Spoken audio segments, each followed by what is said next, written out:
नमस्कार, मैं हूं आलोक जोशी और आप देख रहे हैं बिज अड्डा। और बिज अड्डा में आज बात होनी है फिर रिलायंस और जियो की। रिलायंस और जियो यानी जियो फाइनेंशियल सर्विसेज अब अलग अलग कंपनी बन गई हैं। जियो फाइनेंशियल सर्विसेज अभी लिस्ट नहीं हुई है, लेकिन उसका वैल्यूएशन तय हो गया है मोटे तौर पे बाजार के हिसाब से। असली वैल्यूएशन तो आएगा जिस दिन उसकी लिस्टिंग होगी, लेकिन आज बाजार में जो भाव निकला जियो फाइनेंशियल सर्विसेज का, उस गणित से जोड़ेंगे तो ये लगभग 20 बिलियन डॉलर, 20 अरब डॉलर, यानी लगभग 1,60,000 करोड़ रुपए के आसपास उसका भाव निकल के आ रहा है डॉलर के भाव से देखेंगे तो। जबकि 1 लाख करोड़ का वैल्यूएशन की उम्मीद की जा रही थी। बाजार में जितने लोगों ने अनुमान दिए थे, हमारी कल परसों इस पे बात हुई है, उनके अनुमान 160 रुपए से 190 रुपए पर शेयर जियो फाइनेंशियल सर्विसेज का वैल्यूएशन दिखाई पड़ रहा था। लेकिन आज जो भाव निकला है यह अब आया है 261 रुपए 85 पैसे। डिमर्जर के बाद जियो फाइनेंशियल सर्विसेज की वैल्यू बाजार को दिखती है 261 रुपए 85 पैसे। और इसके साथ ही अब यह समझिए कि यह बहुत बड़ा एक एनबीएफसी कंपनी है। फाइनेंशियल सर्विसेज सेक्टर में रिलायंस की बड़ी एंट्री की तैयारी दिख रही है। कंपनी के पास पहले से ही एक एनबीएफसी लाइसेंस है, तो इसलिए इस पर बहुत सारी उम्मीदें टिकी हैं। और अब ये भारत की जो लिस्टेड कंपनियां हैं उनमें टॉप 40 में से एक कंपनी होगी 20 बिलियन डॉलर के वैल्यूएशन के साथ। और पहली बार आपको पता ही है कि रिलायंस के शेयरों के लिए खास तौर पे एक pre open call auction price discovery session हुआ आज, जिसके बाद ये जो 261 रुपये 85 का भाव कैसे निकला है, ये निकला है जो बुधवार को यानी कल रिलायंस बंद हुआ था 2841 रुपये 85 पैसे के भाव पर। और उसके बाद वो जो स्पेशल सेशन हुआ प्राइस डिस्कवरी के लिए, उसके अंत में जहां जाकर, जिसको इक्विलिब्रियम प्राइस कहते हैं, जहां पे सबसे ज्यादा खरीदार और बिकवाल एक मत थे कि ये भाव सही है, वहां पे 2580 रुपए के भाव पे ये क्लोज हुआ है। और इन दोनों के बीच का जो डिफरेंस है वो है 261 रुपये 85 पैसे। इसी से जियो फाइनेंशियल सर्विसेज की वैल्यू तय हो रही है। और इसलिए अब ये जो कि 160 190 के बजाय 261 पहुंच जाना अपने आप में एक तगड़ा उछाल है। और इसीलिए जिन लोगों को ये शेयर मिलेंगे, अब उनके लिए एक तरह की ये नई लॉटरी लग गई है। लगभग 40-50% का उछाल आपके वैल्यूएशन के हिसाब से इसमें दिख रहा है। तो यहाँ अब रिलायंस के शेयर में पैसा लगा के जो बैठे हुए लोग हैं, उनको आगे और अच्छी उम्मीद दिख रही है।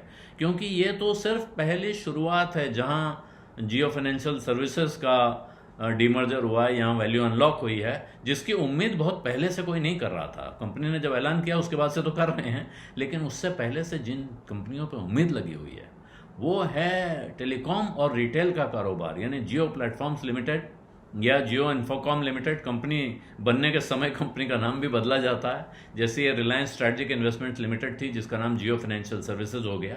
तो वो जब लिस्ट होंगे तो उस वक्त क्या भाव आएंगे, और उसके लिए आज आपके पास अगर रिलायंस के शेयर हैं तो आप कितने फायदे में रहेंगे, ये कल्पना अब सब लोग कर रहे हैं।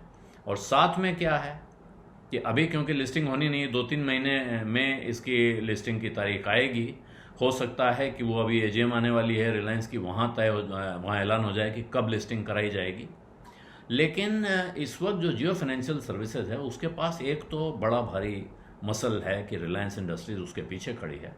उसके बाद उसके पास जो रिलायंस का टेलीकॉम और रिटेल का कारोबार है, इसके जो तमाम बड़े संख्या में ग्राहक हैं, उनका भारी डेटा उसके पास है, वो एक्सेस होगा। और अगर इन दोनों के साथ वो कोई टाई अप बना ले तो उसके बाद ये को ब्रांडेड प्रोडक्ट भी आगे बढ़ा सकती है, और इससे उसको अपना कारोबार फैलाने में बहुत मदद लेगी, ये एनालिस्ट का कहना है।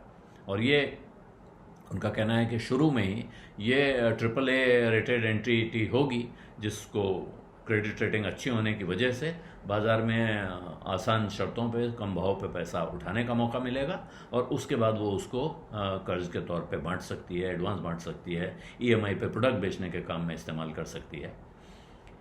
और अभी जो कंपनी रिलायंस स्ट्रैटेजिक इन्वेस्टमेंट्स है, जिसका नाम जेएफएस होना है या हो रहा है, उसने अपना लगभग 1.5 बिलियन डॉलर का, 1.5 बिलियन रुपए का, 145 करोड़ रुपए का प्रॉफिट अप्रैल से जून के बीच में डिक्लेयर किया है, जो रिजल्ट्स आए हैं।